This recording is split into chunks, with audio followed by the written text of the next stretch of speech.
బెంగాల్లో బీజేపీ విజయంపై AP BJP chief Madhav హర్షం వ్యక్తం చేశారు. మమత పాలనలోని అరాచకాలని అంతం చేయటం గొప్ప సెంటిమెంట్ అని, త్వరలో కేరళలోనూ అధికారం సాధిస్తామని ధీమా వ్యక్తం చేశారు.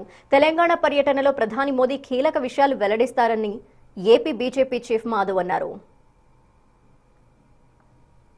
యావత్తు కూడా భారతీయ జనతా పార్టీ, మన ప్రియతమ ప్రధాని నరేంద్ర మోడీ గారు, అలాగే మన ప్రియతమ హోంమంత్రి అమిత్ షా గారి నేతృత్వంలో ఏదైతే బెంగాల్ యొక్క విజయం ఉందో మనందరికీ కూడా ఒక తీపి స్మృతిగా మిగలబోతుంది. ఒక హింసాకాండకి పరాకాష్ట, రౌడీజానికి చిరునామంగా వెస్ట్ బెంగాల్ మార్చి మమతా బెనర్జీలో మమత అనేది లేకుండా ఏ విధంగా ఒక దాష్టికానికి పరాకాష్ట మనం చూడటం జరిగింది.